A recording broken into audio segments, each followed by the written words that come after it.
दोस्तों बहुत बार ऐसा होता है, हम एटीएम में विजिट करते हैं कैश विड्रॉल के लिए, कार्ड को मशीन में डालते हैं, ट्रांजैक्शन कंप्लीट करते हैं, हमारा अकाउंट डेबिट भी हो जाता है, यानी कि हमारे अकाउंट से पैसे कट भी जाते हैं बट हमें एक्चुअल में कैश नहीं मिलता है। या फिर हम कार्ड टू कार्ड पैसा ट्रांसफ़र करते हैं, हमारे अकाउंट से पैसा कट जाता है बट बेनिफिशियरी को पैसा नहीं पहुंचता। कभी यूपीआई से ट्रांजैक्शन करते हैं, बेनिफिशियरी को पैसा नहीं मिलता। कार्ड पीओएस पे स्वाइप करते हैं, मर्चेंट को पैसा नहीं मिलता बट हमारे अकाउंट से कट जाता है। ऐसे केसेस में लोग अक्सर पैनिक करने लगते हैं। अगर आपके साथ भी ऐसा होता है तो आप बिल्कुल भी चिंता ना करें, क्योंकि अगर आपकी ट्रांजैक्शन जेन्युइन है तो आपके पैसे 100% आपको रिटर्न कर दिए जाएंगे। इन केस अगर बैंक आपका पैसा रिटर्न करने में डिले करता है तो बैंक को पेनल्टी भी भरनी पड़ सकती है। आप इस वीडियो को एंड तक देखें और जानें कि कौन से केस पे बैंक को कितनी पेनल्टी भरनी पड़ सकती है। और दोस्तों, चैनल पे नए हैं तो चैनल को सब्सक्राइब कर दें, बेल आइकन को दबा दें ताकि आपको हमारे वीडियो के नोटिफिकेशंस मिलते रहें। तो चलिए शुरू करते हैं।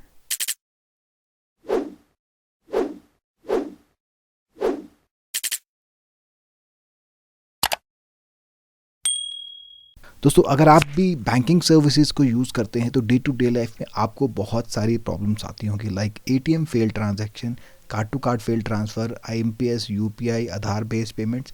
इन सभी पेमेंट्स में ग्लिचेस होते हैं, टेक्निकल एरर्स आती हैं, कई बार आपके पैसे डेबिट हो जाते हैं, ट्रांजैक्शन सक्सेसफुल नहीं होती है। तो ऐसे केसेस में आपको क्या करना चाहिए? तो मैं आपको यही सलाह दूंगा, आप बिल्कुल भी पैनिक ना करें, इस वीडियो को एंड तक देखें। इस वीडियो में मैंने डिटेल में आपको बताया कि कौन सी ट्रांजैक्शन में आपको कितना कॉम्पेंसेशन मिलेगा। अगर आपके साथ ऐसी ट्रांजैक्शंस होती हैं तो आपको क्या करना चाहिए।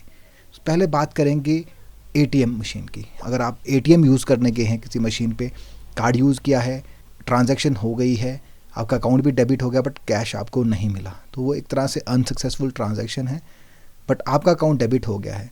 तो इस केस में यूजुअली लोग पैनिक करने लगते हैं कि पैसा डेबिट हो गया है, परेशान हो जाते हैं। तो आप बिल्कुल भी चिंता ना करें, कुछ टाइम तक वेट कर लें। अगर आपका पैसा आ जाता है तो वेल एंड गुड, अगर नहीं आता है तो आप अपने कंसर्न बैंक में कंप्लेंट दे सकते हैं।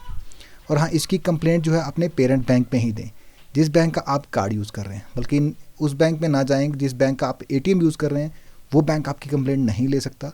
आप जिस बैंक के कस्टमर हैं उसी बैंक के पास जाइए, वो आपकी कंप्लेंट ले लेंगे। इन केस वो कंप्लेंट लेते भी हैं और पैसा वापस नहीं आता है तो उस केस में बैंक को आपको कंपनसेशन देना पड़ता है, बट इसका एक टाइम पीरियड है। अगर with in that time period transaction settle नहीं होती है तो बैंक को कंपनसेशन देना पड़ता है। तो अगर हम एटीएम ट्रांजैक्शन की बात करें तो मैं वन बाय वन सभी ट्रांजैक्शंस के बारे में आपको बताऊंगा, कितना कॉम्पनसेशन होगा, कितना टाइम पीरियड रहेगा। सबसे पहले हम एटीएम ट्रांजैक्शन की बात करते हैं कैश विड्रॉल के केस में। तो कैश विड्रॉल आपने किया, अकाउंट डेबिट हो गया, आपको पैसा नहीं मिला, उस केस में मैक्सिमम टाइम जो रहता है दैट इज़ T+5। टी का मतलब है ट्रांजैक्शन डेट, जिस दिन आपने ट्रांजैक्शन की है उसमें 5 दिन और जोड़ लीजिए।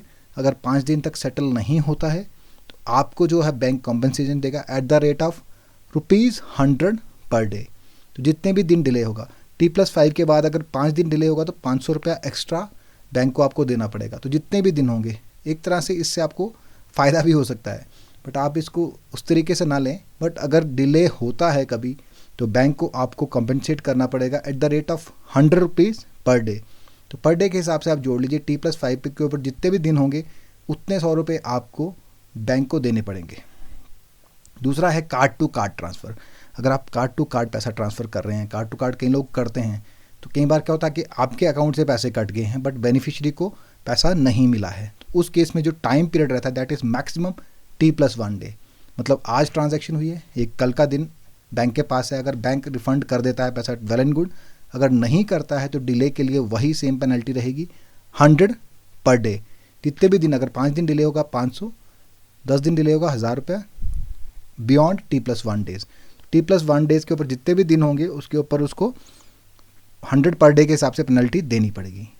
अब अगली ट्रांजैक्शन है point of sale. POS machine पे तो मैक्सिमम लोग यूज़ करते हैं।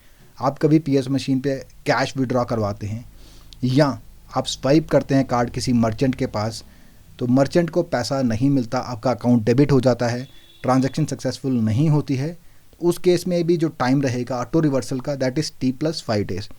ट्रांजैक्शन +5 डेज तक का टाइम है। अगर सेटल हो जाती है तो वेल एंड गुड, अगर नहीं होती है अगेन पेनल्टी वही रहेगी, ₹100 per day beyond T+5 days. तो T+5 डेज जब आपके 5 दिन पूरे हो जाएंगे तो 6 डे से आपको जो है पेनल्टी मिलेगी at the rate of ₹100 per day. अब नेक्स्ट ट्रांजैक्शन होती है आपकी IMPS। IMPS से अगर आप ट्रांजैक्शन करते हैं उसमें भी सेम है। IMPS जैसे आप फंड ट्रांसफ़र करते हैं, इमीडिएट फंड ट्रांसफ़र करते हैं, इमीडिएट पेमेंट सिस्टम इसको कहा जाता है। IMPS से अगर आप ट्रांसफ़र करते हैं और जो बेनिफिशियरी को पैसा नहीं मिलता, आपका अकाउंट डेबिट हो जाता है। इसमें जो सेटलमेंट का टाइम रहता है दैट इज़ T+1 डेज। अगर T+1 डे में ये सेटल नहीं होता, T+1 डे, टी का मैं अगेन बता दूं आपको, टी इज़ ट्रांजैक्शन डेट, जिस दिन आप ट्रांजैक्शन, फॉर एग्जांपल आज आप ट्रांजैक्शन करते हैं, कल तक अगर आपका पैसा सेटल नहीं होता है, उस केस में भी बैंक को कॉम्पेंसेशन देना पड़ेगा आपको at the rate of ₹100 per day. Next transaction है UPI transaction, unified payment interface. अगर आप UPI से किसी को पैसा ट्रांसफ़र कर रहे हैं, फॉर एग्जांपल आप मुझे पैसा ट्रांसफ़र कर रहे हैं या मैं आपको पैसा ट्रांसफ़र कर रहा हूं, तो 1 to 1 अगर आप ट्रांजैक्शन कर रहे हैं किसी को, वो ट्रांजैक्शन सक्सेसफुल हो जाती है। फॉर एग्जांपल आपके अकाउंट से पैसा डेबिट हो जाता है, बट सक्सेसफुल एक्चुअली होती नहीं है, क्योंकि जो आप जिसको पैसा भेज रहे हैं उसको पैसा नहीं मिला, आपके अकाउंट से कट गया है, आपके एंड से सक्सेसफुल दिखा रहा है, बट जिसको आप भेज रहे हैं बेनिफिशियरी को पैसा नहीं मिला है। उस केस में मैक्सिमम टाइम बैंक के पास होता है T+1 डे। आज ट्रांजैक्शन की है, कल का टाइम होगा, और परसों तक अगर आपके पैसे वापस नहीं होते तो परसों के स्टार्ट हो जाएगा ₹100 पर डे की कॉम्पेंसेशन, जो कि बैंक को आपको देना होगा। दूसरा है, अगर आप UPI से किसी मर्चेंट को पेमेंट कर रहे हैं, कहीं आपने शॉपिंग की है, कुछ किया है, तो वहाँ पे आप UPI से QR कोड स्कैन करके पेमेंट कर रहे हैं और वो पेमेंट अगर सेटल नहीं होती है तो उस केस में मर्चेंट को अगर पैसा नहीं मिला है, उस केस में T+5 डेज़ का मैक्सिमम टाइम है।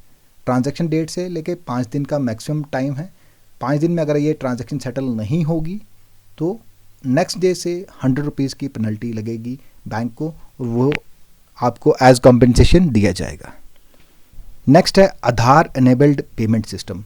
कई जगह आधार एनेबल्ड पेमेंट सिस्टम भी एनेबल्ड है, आप फिंगरप्रिंट लगाते हैं और आधार से ही आपकी जो पेमेंट है हो जाती है। उस केस में भी जो मैक्सिमम टाइम पीरियड है जैसे T+5 डेज़, ट्रांजैक्शन डेट के बाद 5 दिन का मैक्सिमम टाइम, अगर 5 दिन में ट्रांजैक्शन सेटल नहीं होती है, नेक्स्ट डे से आपको ₹100 पर डे के हिसाब से कॉम्पेंसेशन दिया जाएगा बैंक की तरफ से।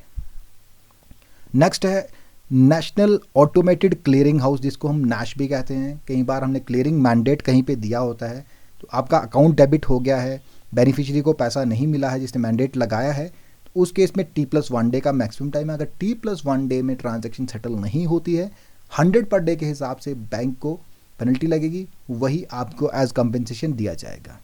इसमें एक और केस हो सकता है कि अगर आपने NACH मैंडेट लिया है, उसकी रिवोकेशन हो गई है, आपकी जो भी आप पेमेंट देना चाहते थे, किसी भी कोई EMI थी आपकी या कुछ भी थी, वो ख़त्म हो चुकी है, आपका मैंडेट कैंसिल हो चुका है, बैंक को रिक्वेस्ट चली गई है मैंडेट को कैंसिल करने के लिए, और बैंक जो है अगर उसको मैंडेट को टाइम पे कैंसिल नहीं करता तो T+1 day maximum time, transaction date से लेके 1 दिन का टाइम बैंक के पास है।